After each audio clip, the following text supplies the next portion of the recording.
Equivalent discussion টেবিলে role play করতে পারি না উইথ দ্য বায়ার। আমাদের সুইং ফ্লোরে যে মেশিনগুলো আছে, মেশিনের রিস্ক অ্যানালাইসিস কি আসলে আমরা করতেছি?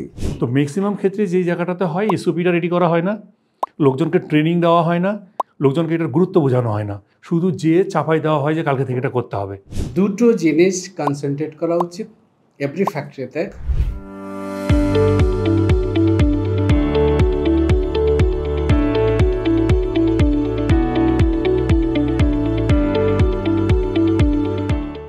টেক্সটাইল টুডের ইনোভেশন হাবের এফিসিয়েন্সি সেলের কন্টিনিউয়াস যে মিটিংগুলো হয়, পিরিয়ডিক্যাল মিটিং, সেই পিরিয়ডিক মিটিংয়ের আজকের পর্বে আমরা ফিজিক্যালি মিট করতে পেরেছি। আমি আনিসুল হক আনসারি, আমাদের সাথে যারা অনারেবল এক্সপার্টস আছেন, অনারেবল হচ্ছে আমাদের সেল মেম্বার্স আছেন, প্রত্যেকে যার যার জায়গায় experts in his field. I am sure যে আমাদের আজকের এই ডিসকাশন অনেক ওপেন ডিসকাশন হবে। It will be a two-way communications. We'll be learning a lot of things on today's topic. Cost overcome করার জন্য কোয়ালিটি অ্যাসুরেন্স ফর শিওর এই মুহূর্তে জরুরি। অ্যান্ড দেন নেক্সট স্টেপে যদি আমরা কোয়ালিটি ইঞ্জিনিয়ারিং ইমপ্লিমেন্ট করতে পারি, যেটার জন্য আসলে মাস লেভেলের ট্রেনিং অ্যান্ড এডুকেটেড পিপুল দরকার আমাদের ইন্ডাস্ট্রিতে। ট্রেনিং ফেজে কিছু ইনভেস্টমেন্ট বাড়াতে হবে, বাট লং রানে ওভারঅল ইকোনমিক বেনিফিট বের করে নিয়ে আসা যেতে পারে ফ্রম কোয়ালিটি ইঞ্জিনিয়ারিং ইমপ্লিমেন্টেশন। এখন পর্যন্ত আমার যেটা মনে হয় যে আমরা রিস্ক অ্যানালাইসিসটা আসলে প্রোডাক্ট লেভেলে আছি, বাট কম্পোনেন্ট লেভেলে এখনও আমরা যেতে পারি নাই। একটা প্রোডাক্ট ফেব্রিকটা কতটুকু লাইটার বা কতটুকু হেভিয়ার, ফেব্রিকের উপর কী ধরনের প্রিন্টিং এমব্রয়ডারি হবে, বা কী ধরনের পোস্ট প্রসেস আছে, ওয়াশ কি কোনটা হবে, অ্যান্ড ফাইনালি কম্বিনেশনটা আসলে কতটুকু কোয়ালিটি ফ্রেন্ডলি বা কতটুকু সেন্সিটিভ হচ্ছে, এটা আসলে আমার মনে হয় যে আরও বেশি অ্যানালাইসিস করা উচিত। আমাদের সুইং ফ্লোরে যে মেশিনগুলো আছে, মেশিনের রিস্ক অ্যানালাইসিস কি আসলে আমরা করতেছি? যে এই মেশিন ইউজ করে আমরা ওই লেভেলের কি আসলে কোয়ালিটি এক্সপেক্ট করতে পারি কিনা। সেম টাইম মেশিনের বিহাইন্ডে যারা আছে মানুষ, তারাও সবাই রেডি কিনা, আর দে ক্যাপেবল অর নট। আমাদের যেটা করা উচিত, প্রোডাক্ট রিস্ক অ্যানালাইসিস থেকে বের হয়েছে আরও অ্যাডভান্স লেভেলে প্রত্যেকের কাছ থেকে রাইট ইনপুট নেওয়া উচিত। অ্যান্ড তারা যদি সত্যি সত্যি ইনপুট দেয় এবং কোয়ালিটি ডিপার্টমেন্ট যদি স্ট্রংলি ফিল্টার করে যে আমি প্রোডাক্ট রিস্ক অ্যানালাইসিসটা সবার ইনপুটের বেসিসে আমরা রিস্ক অ্যানালাইসিস করব। তো আমাদের কোয়ালিটি ফিল্ডে আমরা যখন কাজ করি, আমার কাছে মনে হয়েছে more about the miscommunication. That's why we are approaching in a rather than funnel approach. এটা হওয়া দরকার হচ্ছে ফানেল অ্যাপ্রোচ, এখন হচ্ছে পিরামিড অ্যাপ্রোচ। আমরা আসলে বুঝতেই পারি নাই কোথায় প্রোঅ্যাক্টিভ হতে হবে, কোথায় রিঅ্যাক্টিভ হতে হবে। একটা ইনকামিং ম্যাটেরিয়াল আসতেছে, ওইখানে যে পরিমাণ আমরা প্রোঅ্যাক্টিভ হওয়ার কথা, ওই পরিমাণ প্রোঅ্যাক্টিভ আমরা হচ্ছে কি ফিনিশিংয়ে এসে পিপলের উপর ইনভেস্ট করা। কারণ people are not well communicated what brands are customer are asking. Brand থেকে চাওয়ার ভাষা হচ্ছে ভয়েস অফ কাস্টমার, যেটাকে আমরা বলি ট্যাগ প্যাক। আপনি যদি আমাদের R&D সেক্টরটা বা আমরা স্যাম্পল সেকশন যেটা বলি, are the capable to understand this tag pack, because tag pack আসতেছে ইংলিশে, অনেকগুলো টেকনিক্যাল টার্ম আছে। আর যে লোকটাকে যে আমরা স্যাম্পল বানাচ্ছি সে টেকনিক্যালি সাউন্ড, বাট সে ওই রিয়েলাইজ করা, বুঝা, এই জায়গায় অতটা ক্যাপাবল না। আর একটা জিনিস হতে পারে, যদি এই ট্যাগ প্যাকটাকে যে আমরা আমাদের নেটিভ ল্যাঙ্গুয়েজে কনভার্ট করে দিতে পারি, তখনও কি ওই যে লোকটা আপনার মানে টেকনিক্যালি সাউন্ড, সে ইজিলি আন্ডারস্ট্যান্ড করতে পারে। সো যদি আমি রোল ডিফাইন করতে যাই, ফার্স্ট আমাকে যেটা বলতে হবে, we have to strong base and communication, lesson learn. আমাদের ফ্যাক্টরিগুলো আসলে এই লেসন লার্নটা কোথাও লিপিবদ্ধ করে না। প্রতিদিন আমরা যে প্রবলেমটা আসলে কি ফেস করতেছি, সেটাকে যদি কোথাও লিপিবদ্ধ করতে পারি, প্রবলেমটা কি, এটার ব্যাকগ্রাউন্ডটা কী ছিল, কীভাবে এটাকে সলভ করছি, এবং সপ্তাহ শেষে যদি আমরা একটা সার্কেল তৈরি করতে পারি, এই সপ্তাহে আমার 10টা প্রবলেম ছিল, এই 10টা প্রবলেমের 3টা নেচারে কি ওয়ার্ক করছে। সো এই 3টা নেচারের সলিউশন ক্রাইটেরিয়াগুলো এরকম, মানে ওই ডাটাটা আবার আমার টিমটাকে ট্রেন আপ করতেছে। সো জাপানি কালচার আর বাংলাদেশি কালচার ইজ নট মানে সেম। তখন এই কালচারাল সেন্সিটিভিটি বলে, এটা শুধু যে মানে জিওগ্রাফিক ব্যারিয়ার এরকম না। আমরা যারা মার্কেটিং করি, মার্কেটিং আর পিপল অনেক বেশি এডুকেটেড হয় আমাদের দেশে কালচারে যদি আমরা বলি, কিন্তু প্রোডাকশনের লোকজন অত বেশি হাইলি এডুকেটেড হয় না। এই দুইটার মধ্যে একটা স্ট্যাটাস কো কী করে, যে কারণে দে আর নট ওপেন আপ। মানে মার্কেটিং লোকটা যে জিনিসটা বুঝছে সেটা ওইভাবে ওয়েল ট্রান্সলেটেড হচ্ছে না। কালচারাল সেন্সিটিভিটিটাকে কী করা, অ্যাকাউন্টে নিয়ে আসা। তাইলে আপনার কি হবে, মানে প্রসেস ডিজাইনটা ভালো হবে। গ্যাম্বা বেস, আমরা লোক আপনার ধরেন এডুকেটেড লোক নিলাম, সে ফ্লোরে যায় না। ফ্লোরে যদি না যায় তাহলে ওই প্রবলেমটা সে যদি তার অফিসে বসে সলভ করে, কীভাবে সলভ করছে, যে প্রবলেমটা ক্রিয়েট করছে সে জানে না। কোয়ালিটি ইঞ্জিনিয়ারিং অবজেক্টিভ কি, তারপর নিডল পয়েন্ট আমাদের কোয়ালিটি অ্যাসিওর করা। অপারেটর যে মেক করতে সেলাই করতেছে সে আসলে কতটুকু কোয়ালিটি কনসার্ন, এটা আমার অবজারভেশন, সবাই এটার সাথে একমত হবে যে he is not that much concern on the quality, how সেটা কীভাবে বানাচ্ছে। আরএফটি আমরা যদি নাম্বারে ফোকাস করি যে আরএফটি কত পার্সেন্ট গেল সুইংয়ে ফিনিশিংয়ে, এই নাম্বারগুলোকে যদি কোনো একটা জায়গায় আমরা কন্ট্রোল প্যারামিটার নিয়ে আসতে পারি, combining with the number of efficiency, আমরা এফিসিয়েন্সিতে ফোকাস করতেছি, at the same time definitely আমরা ডিএসও বলতেছি, কিন্তু দুইটাকে কম্বাইন করে একটা পারফরমেন্স প্যারামিটার যদি আমরা সেট করতে পারি, সেই জায়গাতে হয়তো একটা ফ্লোর লেভেলে একটা মেসেজ দিতে পারবো যে this is performance parameter all through. আমরা যেটা চালু করছি সেটা হচ্ছে আমরা প্রত্যেক লাইনের আউটপুটে ইন টেবিলে যে কোয়ালিটি চেক করে ওদের কাছে 10 পিস ডিফেক্ট কার্ড আছে, 10টা হিউলো কার্ড আছে, প্রত্যেকটার সাথে পাঞ্চ করার সিস্টেম আছে। আমাদের 1 পিস অল্টার যখন চলে আসে তখন ওই বডির সঙ্গে আমরা একটা করে দিয়ে দিই। যখন এটা 10 পিস চলে আসবে, 10 পিসের পরে যদি ওই সুপারভাইজার অল্টার সেরে না দেয়, 10 পিস চলে আসা মাত্রই আউটপুটের চেক অফ করে দেওয়া হয়। এটা হচ্ছে অফ করা মানে হয় হচ্ছে সুপারভাইজারকে এক ধরনের ইনডাইরেক্টলি একটা ভয় দেখানো যে তোমার কিন্তু যদি চেক না করে তাহলে এই ঘন্টায় তুমি আউটপুট দেখাতে পারবে না। আউটপুট দেখাতে না পারলে আলটিমেট তোমাকে একটা জবাবদিহিতার আওতায় আনতে হবে। তখন ও যেটা করে 10 পিস থেকে মিনিমাম হলে 2 পিসও হলে অল্টার সারায় 2টা ইয়েলো কার্ড যাতে কোয়ালিটির টেবিলে আবার চলে আসে, যাতে প্রসেসটা রান থাকে। সবগুলো লাইনে না, 34টা লাইনে আমরা হচ্ছে ভিজুয়াল ম্যানেজমেন্ট সিস্টেম আনছি। সেটা হচ্ছে আমাদের কোন প্রসেসে অল্টারটা হচ্ছে, এরকম একটা সফটওয়্যার আমরা লজিকের মাধ্যমে ক্রিয়েট করা হয়েছে। এখানে হচ্ছে অ্যাকচুয়ালি এই লাইনে কোন অল্টারটা কত পিস হচ্ছে, কোন পয়েন্টের অল্টারটা হচ্ছে, এই ধরনের বের করার জন্য।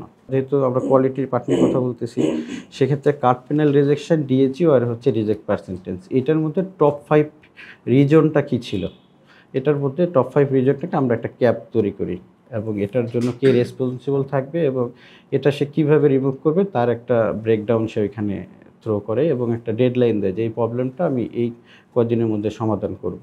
সো ওইখানে মিস্টেকটা কী ছিল? মিস্টেকটা ছিল হচ্ছে যে অ্যানালাইসিস করা হয় নাই, এসওপি রেডি করা হয় নাই, বাট আমরা লাইনে কাজ শুরু করে দিছি। তো ম্যাক্সিমাম ক্ষেত্রে যেই জায়গাটাতে হয় এসওপিটা রেডি করা হয় না, লোকজনকে ট্রেনিং দেওয়া হয় না, লোকজনকে এটার গুরুত্ব বোঝানো হয় না, শুধু যে চাপাই দেওয়া হয় যে কালকে থেকে এটা করতে হবে।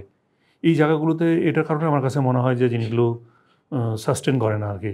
ফেব্রিক নিয়ে আমরা খুব কাজ করতেছি না, আমরা কাজ করতেছি হচ্ছে যে প্রোডাক্টের কোয়ালিটি, মানে সুইংয়ের কোয়ালিটি কেমনে বাড়ানো যায়, প্রসেসে কীভাবে কাজ করা যায়, কীভাবে প্রোডাকশানের কোয়ালিটি বাড়ানো যায়। কোয়ালিটির ব্যাপারে কিন্তু কনসেপ্টটা আমরা কিন্তু স্টিল কোয়ালিটি কন্ট্রোল নিয়ে কাজ করতেছি, কোয়ালিটি অ্যাসুরেন্সের জায়গাটাতেও এখনও পর্যন্ত যেতে পারি নাই। কিন্তু আমরা চিন্তা করতেছি কোয়ালিটি ইঞ্জিনিয়ারিং। কোয়ালিটি ইঞ্জিনিয়ারিং মানে কিন্তু একটা প্রোডাক্ট বা সার্ভিস যেটাই বলি সেটার একদম ডিজাইন, ডেভেলপড, তারপরে যে কীভাবে আমি তৈরি করব এবং প্রসেস কোয়ালিটি এনশিওর করব না, প্রসেস ক্রিয়েট করব। এক্স্যাক্টলি, আমি হচ্ছে প্রসেস ক্রিয়েট করব, দেন আমার কোয়ালিটি ইঞ্জিনিয়ারিংটা এনশিওর হবে। সো কোয়ালিটি ইঞ্জিনিয়ারিং তো অনেক পরের কথা। আমার কাছে মনে হয় যে আমরা এখনও কোয়ালিটি অ্যাসুরেন্সে আসতে পারি নাই, কারণ আমরা এখনও কিন্তু হচ্ছে লাইনের সামনে দাঁড়ায় ওই কোনটা চলবে কোনটা চলবে না এটা আমরা সিলেক্ট করি। একদম টপ ম্যানেজমেন্ট অথবা ওনার যেটা বলি আর কি, যদি বলি এইভাবে তাহলে ওনারের আসলে এমফেসিস দিতে হবে, তাকে চাইতে হবে, টপ ডাউন অ্যাপ্রোচ থাকতে হবে আর কি। আমরা কাজ করতে যেয়ে দেখলাম অনেক ক্যালিবার সম্পন্ন ছেলেপেলে আছে যারা ইন্টারমিডিয়েট পাস বা গ্রাজুয়েশন করে কাজ করতেছে, তাদের মধ্যে ক্যালিবার আছে, এই ক্যালিবারটা আমরা বের করে নিয়ে আসতে পারি নাই। প্রি প্রোডাকশন অ্যানালাইসিস, যদি আমরা perfectly pre production analysis pre production জবগুলি পারফেক্টলি করতে পারি এবং আমরা এমফাসাইজ করতে পারি এবং ফোকাস করতে পারি which process and what to do and অ্যাক্টিভিটিসগুলো যদি সেট করতে পারি, তাহলে আমরা প্রোডাকশন প্রসেসে গিয়ে এখানে আমার ইফিসিয়েন্সি এবং কোয়ালিটি ফল ডাউন করবে না এবং এখানে আমাদের রিওয়ার্ক কমে যাবে।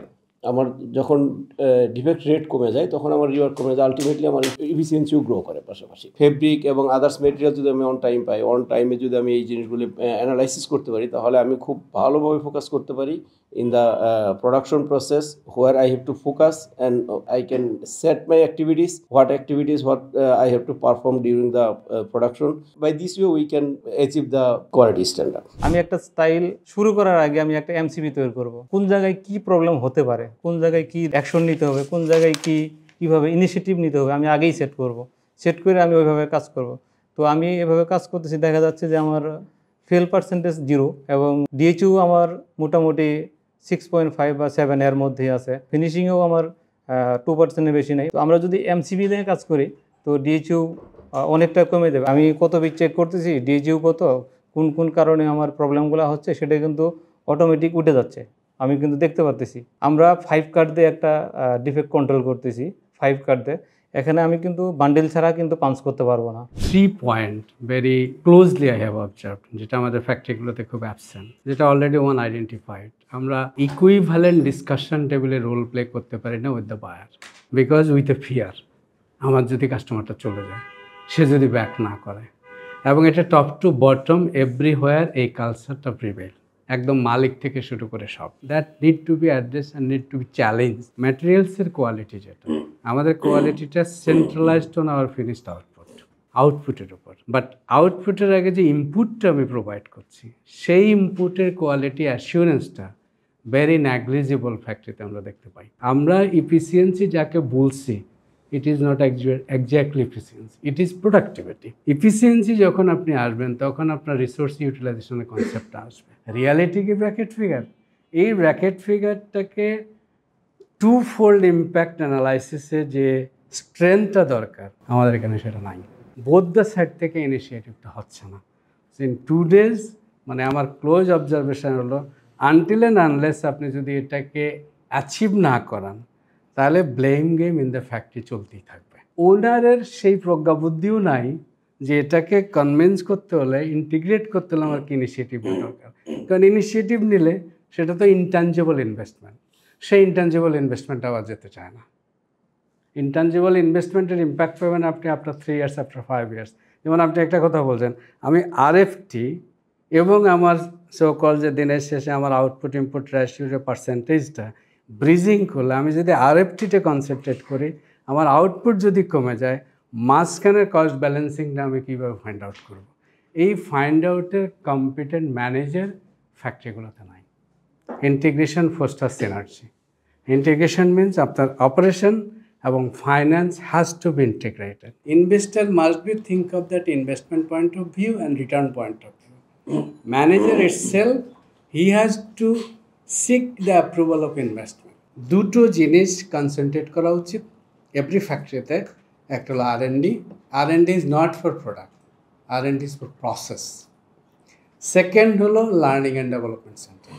এই দুটো সেন্টার আপনি ইন্টারনালি যদি গ্রো না করেন, তাহলে আপনি পিপল গ্রোম করতে পারবেন না, ম্যানেজার গ্রোম করতে পারবেন না। টপ লিডার থেকে ডাউন লিঙ্ক সুপারভাইজার পর্যন্ত কমিউনিকেশনের যে চ্যানেল বা যে মাধ্যম, যে ওয়ে ফ্লোতে যাওয়া উচিত, আমরা তার থেকে অনেক অনেক যোজন যোজন দূরত্বে আছে। আমি যদি আমার প্রত্যেকটা প্রসেস থেকে ওয়েস্ট ইলিমিনেট না করতে পারি, এই ওয়েস্টগুলো একসময় আমার বার্ডেন হয়ে দাঁড়ায়, কস্টটা ইনক্রিজ করে। কোম্পানির ওভারহেড কস্ট বেশি, এই বেশি, আমার তো হাই সিএম দরকার। কাস্টমারের হাতে কিন্তু চয়েস আছে যে ভিয়েতনাম যে লেভেলের প্র্যাকটিসে আছে, আমাদের কালচার এই লেভেলের প্র্যাকটিসে যাচ্ছে না কেন? আমাদের স্টিল আমাদের ওনার থেকে শুরু করে top level leader, executive leader যারা আছেন, হ্যাঁ আমাদের দেরি হইতে পারে, বা আমরা 2 বছর 3 বছর 4 বছর 5 বছর পরে হয়তো অ্যাচিভ করতে পারি, but we should start from now. কিছু লিডার ক্রিয়েট করতে পারি। দেখেন, আপনি এখনও ইন্ডাস্ট্রিতে পাবেন হিউজ পরিমাণ লোক, যেটাকে বলে নন ভ্যালুয়ার্ড কাজ, কোয়ালিটি চেকিং করা বা কোয়ালিটিকে কন্ট্রোল না করে অ্যাসুরেন্স করতে দেয়, প্রচুর পরিমাণে লোক দিয়ে রাখছে আমার লাইনের ভিতরে। এখান থেকে আপনি জাস্ট ধরে নেন 5% লোক আপনি সেভ করবেন। এই 5% লোক আপনার কোম্পানি থেকে সেভ করতে বলতেছে না। আমার প্ল্যানটা হলো 5% লিডারকে চুজ করেন, তাদেরকে টিওটি ট্রেনিং দেন, ট্রেনার বানান। তারা তাদের কাজ কি? প্রত্যেক দিন অ্যাওয়ারনেসটা ক্রিয়েট করা, প্রত্যেক দিন একটা সার্টেন অ্যামাউন্ট অফ একটা সার্টেন পোর্শনের কোয়ালিটি পিপুলকে নিয়ে তাকে গ্রো করানো। শুধু কোয়ালিটি পিপুল না, এখানে প্রোডাকশন অপারেটরকে অবশ্যই গ্রো অ্যাওয়ারনেসটা দিতে হবে। কারণ মূল যে প্রোডাকশনটা করে, কোয়ালিটি রেসপন্সিবিলিটি আসলে তারই। 2022-এর রিপোর্ট অনুযায়ী বিজিএমই থেকে বলছে 80% top most position is occupied by the foreign বা ইম্পোর্ট লিডার্স। সো আমরা লোকাল ট্যালেন্টকে গ্রুম আপ করতেছি না। Thank you so much. আর আমাদের এই সার্কেল ডিসকাশনগুলোকে আমরা আরও কীভাবে প্র্যাকটিক্যাল ওরিয়েন্টেড বা আরও কীভাবে ইমপ্রুভ করতে পারি, আপনারা যদি কাইন্ডলি আমাদের বিভিন্ন প্ল্যাটফর্মে যদি ফিডব্যাকগুলো দেন, তাহলে আমরা শিওর যেটা আরও বেশি আমাদের জন্য প্র্যাকটিক্যাল এবং প্রসেস ওরিয়েন্টেড হবে। Thank you so much.